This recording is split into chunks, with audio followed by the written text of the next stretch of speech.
구절에 보면은 이제 내 손을 힘이 깨옵소서 하고 느헤미야가 한마디 기도를 남깁니다. 이 말씀을 그대로 말씀의 제목을 지었습니다. 내 손을 힘있게 하옵소서입니다. 느헤미야가 무너진 예루살렘의 성벽을 다시 건축하는 일은 무너진 예배를 다시 회복하는 데까지 그 목적이 있습니다.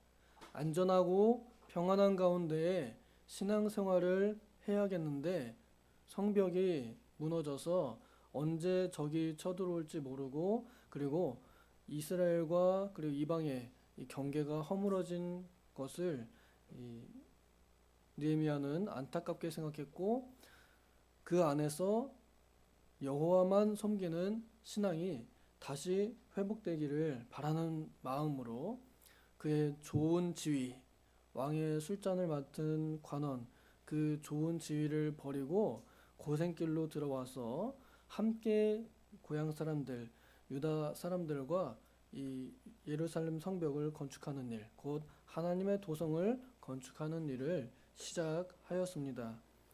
오늘 읽은 대로 52일 만에 이 일이 완성이 되었다고 하니까 한 달하고도 한 2달 가까이 되는 굉장히 짧은 시간에 이 일이 완성이 된 겁니다.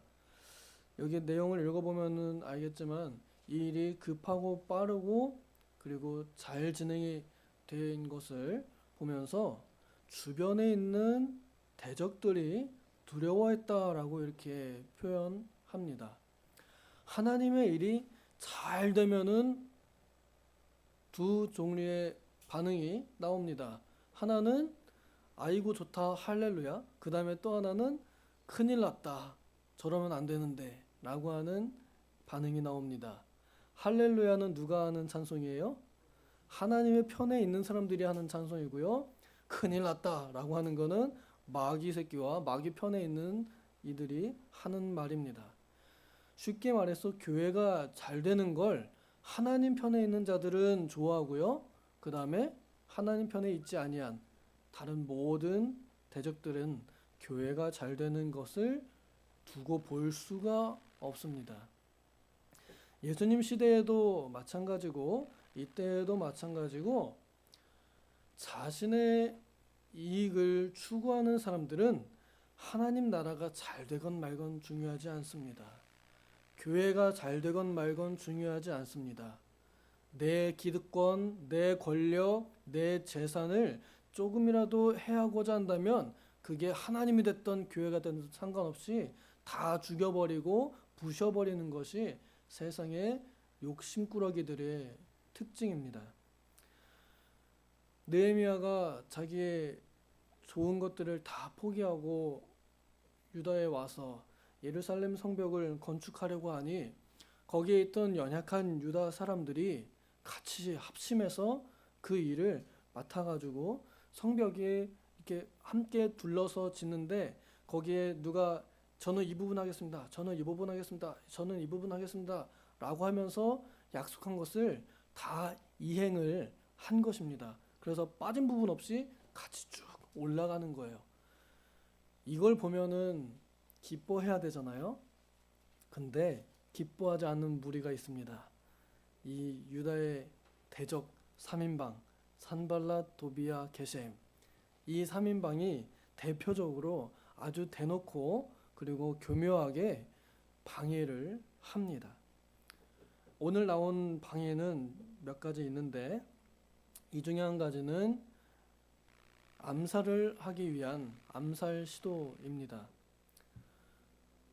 겉으로는 큰일 났다.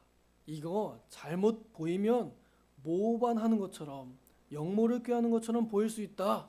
그러니 느헤미야야 와서 우리가 함께 의논해 가지고 어떻게 이것을 포장해서 모반이 아닌 것으로 잘 광고할 것인가 함께 의논하자. 그래서 이 오노 평지라고 하는 한 지역을 정해서 거기 우리 조용한 마을에서 만나서 같이 좀 의논해 보자 라고 이렇게 편지를 합니다. 겉으로 볼 때에는 도와주고자 하는 것처럼 보일 수 있습니다. 같이 의논하자. 이제 우리도 비난하지 않겠다. 우리가 잘못했다. 그러니 돕고자 한다. 그러니 같이 의논하자라고 하는 겁니다. 느헤미야의 상황에서 이 본문을 읽어보니까 과연 나라면 어땠을까 이런 생각이 듭니다. 그 전에는 막 사람들 불러놓고 이건 모반입니다, 모함입니다 이러면서 느헤미야를 비방했던 사람들이 어느 날 갑자기 편지해가지고 공문을 딱 보내는 거예요. 이거 자칫하면 잘못하면 왕을 배반하는 것이 될 수 있으므로 우리 국가에 큰 이 위험이 될 수 있으므로 같이 합심하여 의논해서 이 일을 같이 해결해 봅시다라고 이렇게 온다 그러면 어떨까? 겉으로 보면요 좋은 일 아니에요? 이 당장 딱 편지 공문 딱 받았을 때 그냥 보면 좋은 일입니다. 대놓고 반대하던 사람이 갑자기 동의하겠다고 하는 겁니다. 어떨까요? 믿을 수 있을까요? 믿기 어려웠을 것 같습니다. 왜냐하면 그 반대가 굉장히 심했기 때문에 혹시나 하는 마음이 들 수도 있고 역시나 하는 것으로 증명될 수 있습니다. 그래서 느헤미야가 긴장을 풀지 않고 그리고 무엇보다 느헤미야에게는 이런 사람들 도움보다 지금 함께 돕고 있는 사람들과 이 일을 차질 없이 진행하는 게 더 중요했기 때문에 느헤미야가 그 편지를 거절합니다. 그 요청을 거절합니다. 그것도 5번이나 계속 공문이 오는 거예요. 5번 정도 말하면은 한 번쯤은 받아줄 수 있지 않을까요? 어때요, 우리 성도님들? 누가 뭐 하자 그러면은 밥 먹으러 가자 그러면은 밥 한 번 먹자 한 5번 정도 얘기하면은 한 번쯤은 받아주면 하지 않나요? 그렇지 않아요? 우리 대한민국은 예로부터 3-4번의 그 미덕이라는 게 있어가지고 뭘 요청을 해도 3번은 물어봐야 되고 그 다음에 거절도 몇 번 해야 돼요? 3번은 거절하고 받아야 되는 거예요. 주는 사람도 3번은 얘기해야 되고 받는 사람도 3번은 거절해야 4번째나 되는 거예요. 여기는 대한민국의 미덕을 뛰어넘어서 느헤미야가 아주 완강하게 나는 못 갑니다. 지금 이 중요한 일을 하고 있는데 어디 제가 이 자리를 벗어나겠습니까? 하고 거절했습니다.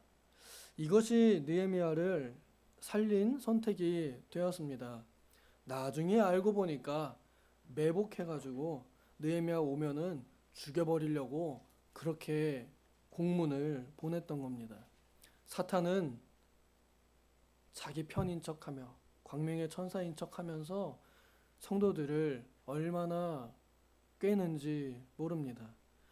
느헤미야가 어떤 영적인 분별력이 미리 있어가지고 이거는 속이는 거다 이렇게 알고서 피한 게 아닙니다. 느헤미야의 중심을 지켰기 때문에 이 칼의 위협에서 벗어난 것입니다. 우리 성도들이 중요한 일을 할 때에 그 일에 집중하는 거, 일심정력하는 거 이것이 우리 살 길이 아닌가 저는 본문을 통해서 이것을 배웁니다. 이것저것 여러 가지 하는 것보다 한 가지 일에 더 집중하는 거예요. 우리가 이 땅에 사는 동안에 할 일이 참 많습니다만 그러나 우리가 무엇을 하든지 다 하나님의 영광을 위해서 하는 것 이것 말고는 우리에게 왕도가 없는 것 같습니다. 느헤미야가 여기서 자신이 지금 이 자리를 벗어나도 된다. 나 없어도 다른 내 동생이 하면 되겠지. 이러고 그 자리를 벗어나는 생각을 했다 그러면 느헤미야도 꼼짝없이 이들의 계략에 당했을 겁니다. 예레미야 때에도 총독 그다랴가 믿지 않고서 자리에 갔다가 암살당했거든요. 느헤미야도 크게 상황이 다르진 않는데 자리를 지킨 거 이게 느헤미야의 생명줄이 되었던 것입니다. 5번 정도면은 받아줄 만도 하잖아요. 그런데 느헤미야는 인정선을 단호하게 뿌리쳐냈습니다. 이것을 보면서 사람의 일보다 하나님의 일을 얼마나 우선시하는 이 의지가 있는지 알게 됩니다. 그랬더니 그 2번째는 느헤미야의 조력자를 협박해가지고 겁을 줘가지고 느헤미야를 다른 곳에 숨게 출근 못하게 하는 계략을 또 냅니다. 그래서 여기 스마야라고 하는 느헤미야의 조력자를 숨겨버려요. 그래서 이 스마야가 같이 일하는 사람, 맨날 식탁에서 같이 밥 먹던 사람인데 어느 날 안 보여요. 그래 보니까 스마야가 무단 결근을 하길래 한번 이제 알아보려고 봤더니 만났더니 스마야가 그러는 거예요. 느헤미야 총독님, 우리 밤에 죽을 수도 있으니까 빨리 저기 성전에 가서 숨읍시다 라고 이렇게 하는 거예요. 우리 죽을 수도 있어요. 쟤네가 와서 밤에 우리를 죽인대요. 이렇게 겁을 줘가지고 느헤미야가 출근 못하게 성전 안에 꽁꽁 숨어 있게 이렇게 했습니다. 알고 보니까 이것도 이 3인방 놈들이 스마야에게 뇌물 주고서 야, 느헤미야를 출근 못하게 협박해서 성전 안에 꽁꽁 숨어 있게 해라 이렇게 한 겁니다. 근데 느헤미야가 그걸 몰랐어요. 몰랐는데 이렇게 대답하죠. 내가 뭐길래 내가 죽으면 죽었지 뭐. 그렇다고 내가 어떻게 이 일을 멈추고 가서 숨어 있겠냐. 내 목숨을 보존하자고 그러겠느냐 하고 자기의 목숨을 내어놓고 그냥 출근했습니다. 멋지지 않아요? 바울 사도가 그랬죠. 나는 복음을 전하는 일에 내 목숨을 조금도 귀한 것으로 여기지 아니하노라 하는 그런 정신입니다.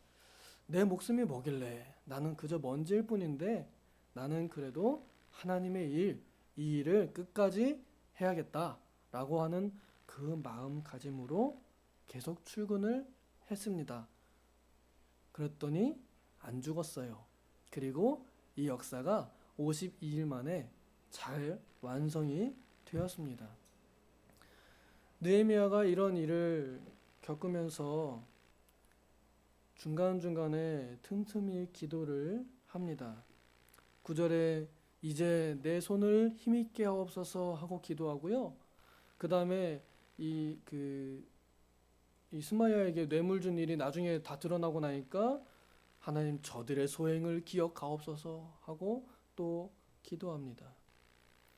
그리고 이 성벽이 딱 완성이 되었을 때 여전히 문짝은 아직인데 이 사람들이 도비아랑 계속 연락하면서 첩자질을 해요. 성벽이 얼만큼 됐습니다. 지금 느헤미야가 어디에 있습니다. 지금 무엇을 하고 있습니다라는 것을 적들한테 계속 전달하는 거예요. 왜냐? 이들이 한 가족이었기 때문에.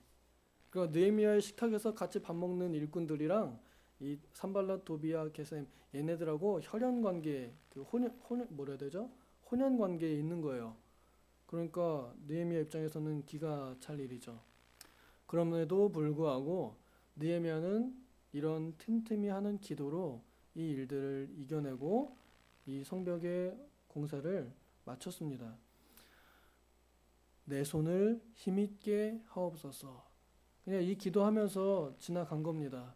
우리 교회 건축도 이제 마무리를 향해서 나아가고 있는데 환난과 핍박, 주변에 사람들이 참 많이 불편을 느끼니까 비방도 하고 또 이 근처에 주차 못하게 자꾸 신고도 하고 단속도 나오고 그런 것 같습니다.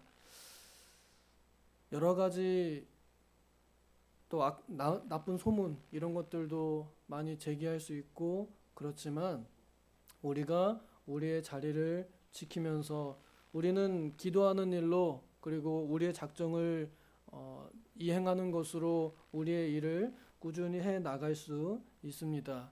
이렇게 해서 우리도 원래 예정된 대로 건축이 완료된다면 우리도 빨리 되는 편이에요. 굉장히 빠른 편이고요. 이것이 원수를 이기는 현명한 방법입니다.